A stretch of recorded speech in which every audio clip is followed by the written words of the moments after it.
राजस्थान जन की बात के हिसाब से शुक्ला जी आपने कहा वही हो रहा है। राजस्थान में सरकार बन रही है, मध्य प्रदेश में मामला थोड़ा सा फंसता हुआ नजर आ रहा है। ऋषि मिश्रा मुस्कुरा रहे हैं। न्यूट्रल मिश्रा जी, आऊंगा न्यूट्रल मिश्रा जी, लेकिन पहले प्रेम शुक्ला। नहीं, निश्चित तौर पर हमें आप जो एग्जिट पोल का अपना जो विज्ञान है उसको मैं प्रणाम करता हूं, लेकिन भारतीय जनता पार्टी को मध्य प्रदेश में स्पष्ट बहुमत मिलना निश्चित है। राजस्थान में जो पहले कह रहा था फिर वही कह रहा हूं कि हमको 2/3 बहुमत राजस्थान में प्राप्त होगा और छत्तीसगढ़ में भी हमें बहुमत प्राप्त होगा। हम छत्तीसगढ़ का भी चुनाव जीतेंगे, हमें पूरा विश्वास है। और आपको जैसा मैंने पहले भी कहा था कि तेलंगाना में भारतीय जनता पार्टी को जो पिछले चुनाव की तुलना में जबरदस्त बढ़त मिलेगी और आपके एग्जिट पोल में भी ये दिखाई दे रहा है कि सत्ता की चाबी भारतीय जनता पार्टी के हाथ में है। लेकिन मध्य प्रदेश का जिक्र करते हैं यहां पर प्रेम शुक्ला जी, 112 113 यानी जिस नाराजगी का जिक्र आपके स्टार प्रचारकों की फहरिस्त जब आई, कह रही थी कि नहीं कांग्रेस को लेकर बहुत नाराजगी यहां पर दिखाई दी है, कांग्रेस ने कहा कि नहीं हम वापसी एक बार फिर से करेंगे, सत्ता हमसे यहां पर छीन ली गई है। कोई बहुत बड़ा बदलाव तो एग्जिट पोल में नजर नहीं आ रहा है। हम अब भी कह रहे हैं कि यह अनुमान है, ये नतीजे भले नहीं, लेकिन बहुत कुछ अनुमान के बूते भी खड़ा होता है। देखिए, हमें मध्य प्रदेश से पूरा भरोसा है कि हमको स्पष्ट बहुमत मिलेगा। आपको ध्यान रहेगा पिछले बार भी 1,56,00,000 वोट जो है भारतीय जनता पार्टी को मिले थे, 1,55,00,000 कांग्रेस को वोट मिले थे और 1,56,00,000 वोट पाकर हमको 109 सीटें मिली थी। 1,55,00,000 वोट पाकर कांग्रेस को जो 113 सीटें मिली थी। इस बार भारतीय जनता पार्टी न्यूनतम 130 सीटें पाएगी। हमने जो है हमारे पन्ना प्रमुखों, हमारे बूथ के कार्यकर्ताओं के आधार पर जो हमारे पास फीडबैक है, हमें पूरा विश्वास है कि मध्य प्रदेश में स्पष्ट। और देखिए मैं एक चीज आपको शुक्ला जी 1 मिनट रोक रहा हूं। एक और एजेंसी का जो आंकड़ा है उसके हिसाब से बीजेपी मध्य प्रदेश में बढ़ गई है। ये देखिए अब जो स्क्रीन पर इस वक्त आप देख रहे हैं, ये आंकड़े लगातार बढ़ लेंगे क्योंकि अब तक जन की बात एक एजेंसी का आंकड़ा आया, दूसरी एजेंसी का आंकड़ा है, उसके हिसाब से आंकड़े बदल रहे हैं। और ये हम आपको जो टारगेट महापोल न्यूज 18 इंडिया पर दिखा रहे हैं, एक तरीके का निचोड़ है अभी तक के हिसाब से। बीजेपी देखे 119 यानी कि मध्य प्रदेश में बीजेपी की सरकार 119, मध्य प्रदेश में 119 और राजस्थान में भी बीजेपी की सरकार अभी तक के एग्जिट पोल के हिसाब से। और नीचे आप देखेंगे तेलंगाना में कांटे की फाइट है, लेकिन छत्तीसगढ़ का क्या होगा?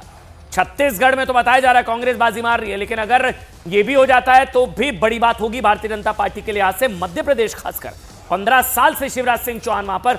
ऋषि मिश्रा मेरे साथ हैं। ऋषि भाई, एग्जिट ही एग्जैक्ट?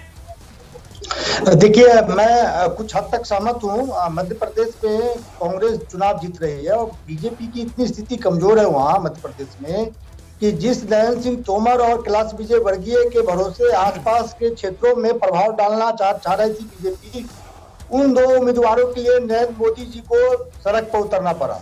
नरेंद्र सिंह तोमर के लिए प्रधानमंत्री जी को रैली करना पड़ा। नरेंद्र सिंह तोमर देश के कृषि मंत्री हैं, बड़े नेता हैं, जिनके जिम्मे पूरे मध्य प्रदेश की चुनावी कमान जिनके कंधों पे था, उनको अपने सीट बचाने के लिए प्रधानमंत्री को उतारना पड़ता है। यही हाल इंदौर 1 में कैलाश विजयवर्गीय के साथ था। तो आप समझ सकते हैं कि जो संभावित इनके मुख्यमंत्री के 2 महत्वपूर्ण चेहरे हैं, वो अपने सीट नहीं निकाल पा रहे हैं, उनकी सीट फंसी हुई है। और आज मैं आपके दावे के साथ कह रहा हूँ, दोनों सीट का मार्जिन 5, यदि जीत भी जाती है बीजेपी तो 4,000, 5,000, 3,000 से अधिक का नहीं होगा। तो ये स्थिति है मध्य प्रदेश के स्टार प्रत्याशियों का। तो आप समझ सकते हैं पूर्ण मध्य प्रदेश में बीजेपी का क्या हाल होगा। तो बीजेपी कांग्रेस मध्य प्रदेश में चुनाव जीतने जा रही है, छत्तीसगढ़ में कांग्रेस चुनाव जीतने जा रही है, तेलंगाना में कांग्रेस का क्लीन स्वीप है और मैं मानता हूं राजस्थान में कांटे की टक्कर है। और आप अभी भी कह रहा हूं, निर्दलीय आरएलपी और बीएसपी का महत्वपूर्ण रोल होगा। वसुंधरा जी के जो बागी चुनाव लड़ रहे हैं उनका भी महत्वपूर्ण रोल होगा जी। और हमारे सहयोगी मनोज भी हमारे साथ बने हुए हैं। 2 खास मेहमान हैं, कुछ और खास मेहमान भी हमारे साथ जुड़ेंगे। मनोज, आपकी तरफ रुख करेंगे। पहला आंकड़ा यहां पर आ चुका है। जो एजेंसी यहां पर 2 हमारे सामने है, उसके आंकड़े हमें बता रहे हैं बीजेपी को बढ़त है, यानी इतनी बढ़त तो नजर आ रही है जिस टक्कर की बात यहां पर कही जा रही थी। लेकिन क्या लगता है, आप हमारे दोनों खास मेहमानों को सुन भी रहे हैं, उन्हें समझ भी रहे हैं, वाकई किसका पलड़ा भारी नजर आ रहा है?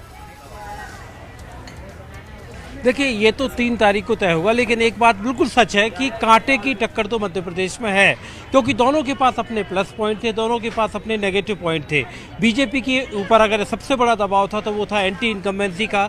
मुख्यमंत्री शिवराज सिंह चौहान जो कि 16 साल से लगातार मध्य प्रदेश के मुख्यमंत्री हैं, और यही वजह है कि खुद बीजेपी ने शिवराज सिंह चौहान को दोबारा चीफ मिनिस्ट्रियल कैंडिडेट यहाँ पर घोषित भी नहीं किया। और पार्टी से जब भी पूछा गया कि अगर पार्टी चुनाव जीतती है तो अगला मुख्यमंत्री कौन होगा, तो पार्टी के तमाम बड़े नेताओं ने एक ही जवाब दिया कि बीजेपी में जो दस्तूर होता है ये मुख्यमंत्री के नाम तय करने का, वो काम पार्लियामेंट्री बोर्ड करता है, पार्टी का शीर्ष नेतृत्व तय करता है। लेकिन हम लोगों से समझते हैं कि जो आंकड़े कह रहे हैं वो आंकड़े लोगों तक कैसे पहुंच रहे हैं, लोग क्या सोचते हैं,